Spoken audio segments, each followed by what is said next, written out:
Hey,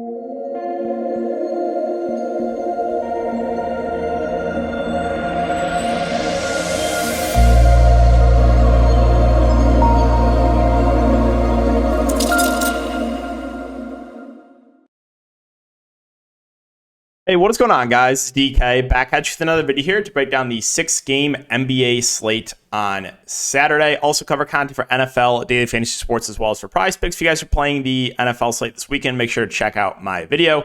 Also, Prize Picks, again, they are the sponsor. You can use the code DKDFS. It will give you a 100% match up to $100.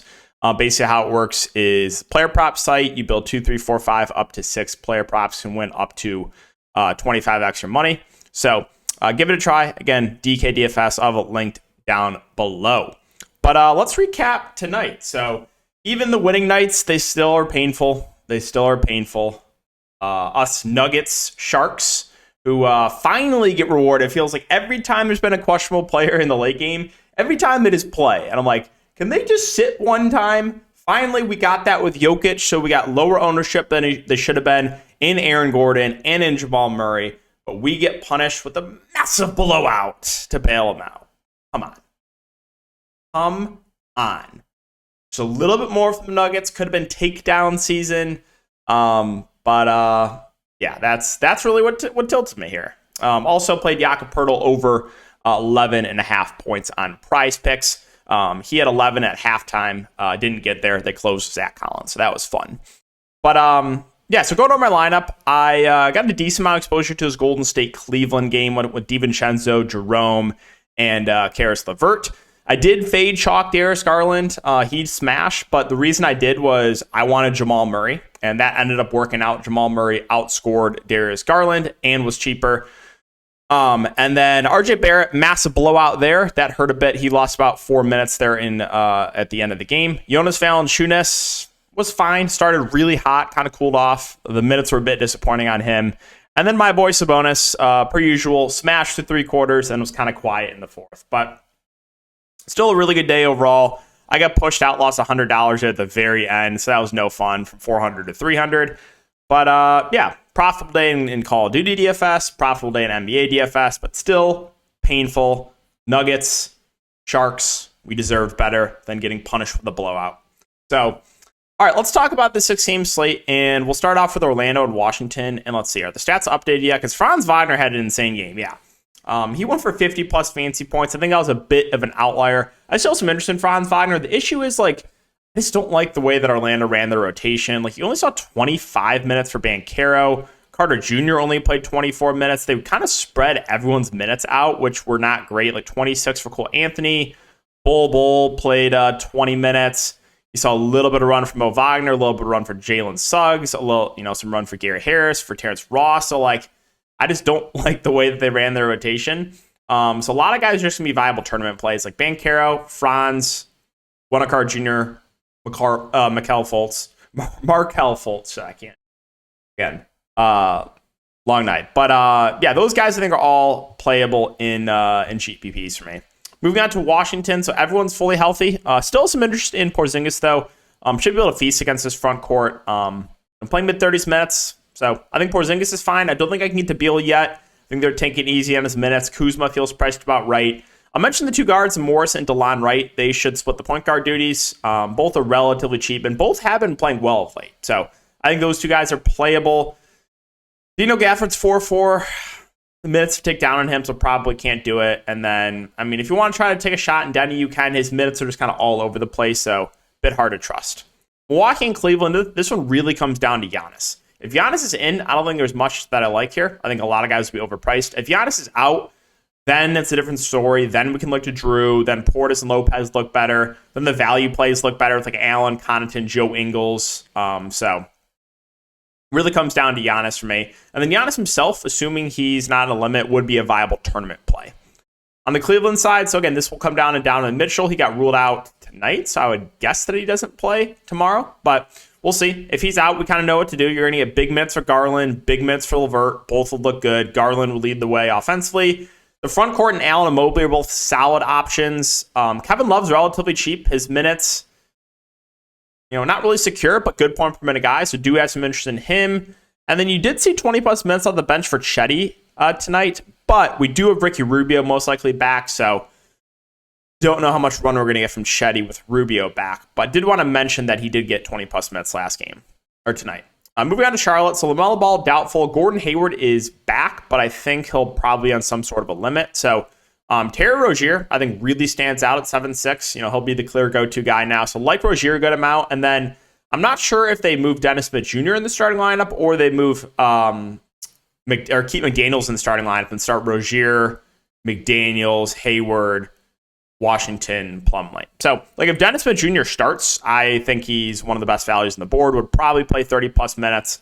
Even if he comes off the bench, I like him. And then, I think the front court with, Plumlee, Washington, McDaniels, all solid options. So, keep an eye on Gordon Hayward and see, what kind of limit he's on and if he's in the starting lineup or not. All right. Oh, and then Mark Williams I wanted to mention. So, he played really well off the bench. He's been the backup 5 last couple of games. Good point per minute guy, and is really cheap. Moving on to Atlanta. So, fully healthy Atlanta team. Trae Young, Murray, both these guys have ceilings. They're kind of up and down. Murray's been playing better of late. Trae Young's kind of been struggling. Of course, Murray been smashing right after the night that everyone played him when Trae Young was out. Front court, John Collins, if he stays out of foul trouble, he's been playing a lot of minutes. So I do think he is a bit too cheap here. Capella, Okongwu, they'll split the 7 minutes unless on a back-to-back they rest Capella, which they could. So we'll keep an eye on that. And then Hunter Bogdanovich, they're just kind of secondary plays. Moving on to Houston and Minnesota. So no Kevin Porter Jr., no Jabari Smith. You guys know I've literally been beating this drum all year, right? Have I not? You can literally go back to the first video of the year. I've been talking, I bet on Sengun to win most improved player. And I've been talking, why are we not playing him more, one? And why are we not running the offense through him? You see what happens when we run offense through Sengun.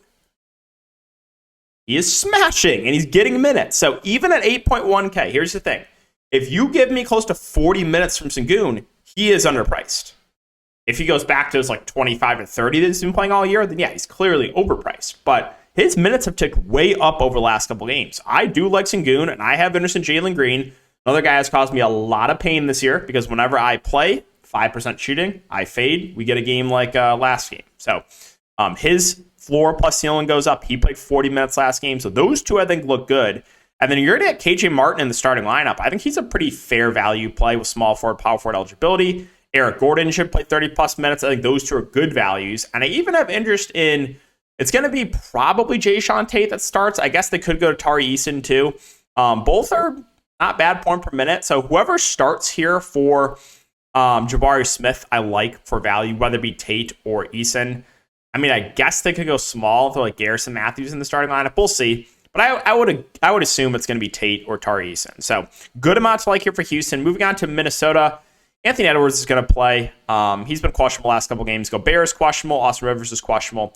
This is Kyle Anderson's team now, right? He should be a 10K player. He is prime Russell Westbrook. This is his team. This is not Anthony Edwards' team.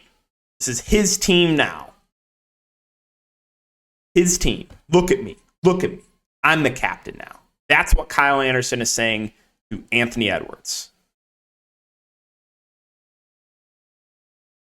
But Anthony Edwards should play a lot. I like the matchup for him. I think he's a pretty good spend up. Gobert, if he plays, is viable. If not, we're going to go back to Naz Reid pain, and I can't wait for him to get in 3 fouls in 3 minutes again. That's what's happened. That's what's happened the last couple of slates. If he can stay out of foul trouble, he can absolutely smash. D'Lo 6'7". His minutes have not been great of late, but he's fair price point.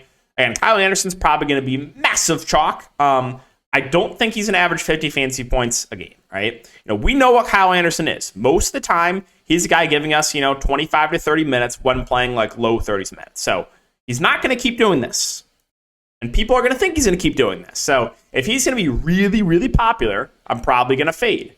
And he'll probably go for another triple-double with multiple steals and blocks. McDaniels is 5K. I think he's a viable pivot off of Kyle Anderson. 34, 37 minutes, relatively similar ceiling. So if everyone plays slow-mo, I am totally fine taking a shot on McDaniels over him. And value-wise, Taurean Prince been playing solid minutes. I think he's viable, as is Jalen Noel. His minutes not as secure, but he's a better point per minute guy. And the backup 5, they've been switching it back and forth with Garza and Knight. If you want to try to take a shot in one of those guys, if Gobert's out and they start Naz Reid, you be my guest. But I don't have a good read in the situation right now. Pacers and Suns. So the Pacers just keep getting blown out here without Halliburton. Tougher matchup too, so not a ton that stands out. I think Turner, if the game stays competitive, obviously has a ceiling. Buddy Hield will play big minutes in a competitive game, but they got blown out back-to-back games. Andrew Nembhard should play over 30 minutes. Him and McConnell kind of split the point guard duties. Thankfully, back-to-back subpar games for McConnell. So he's not going to average 4 fancy points a minute at Giga Chalk ownership. Interesting.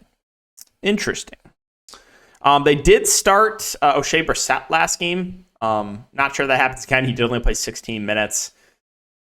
There's not a ton that stands out in this Pacers team. I mean, Naismith's 3-9. I guess that's fine. But, tough spot. And on a back-to-back, definitely some blowout risk. Moving on to the Suns. So Chris Paul status up in the air. This is pretty important. Could open up some value here for Phoenix if he's out. DeAndre Ayton, Mikal Bridges, I think both are solid options. I think Ayton a little bit safer than Bridges, but Bridges is playing a ton of minutes right now in competitive games. Torrey Craig's 4-7. He'll play 25-ish minutes. Damian Lee started last game, played 38 minutes. If there's no Chris Paul, I like Damian Lee again. Dario Saric is 4-1. Only played 8 minutes last game.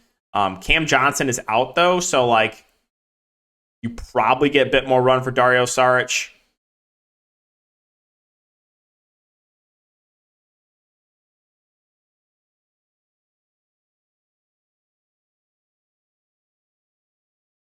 And here's the thing. I actually liked Saben Lee, but he was just way overowned last slate and this was the point I was making on Twitter. Saben Lee was going to DNP last game if Dwayne Washington didn't play awful in his first. Dwayne Washington was ahead of him last game. He shot 0 of 4, had a turnover, and they benched him. And then they played Saben Lee as the backup point guard. Lee was going to DNP at 70% ownership, and then ends up smashing for. We're over it. We're over it. Like I said, we had a good night and everything tonight, so we're over it. We're over the Saben Lee people. But if there's no Chris Paul, then Saben Lee, I'm pretty sure will be ahead of Dwayne Washington, especially the way that he played last game. So would have interest for sure in him. We'll see what the ownership is, though.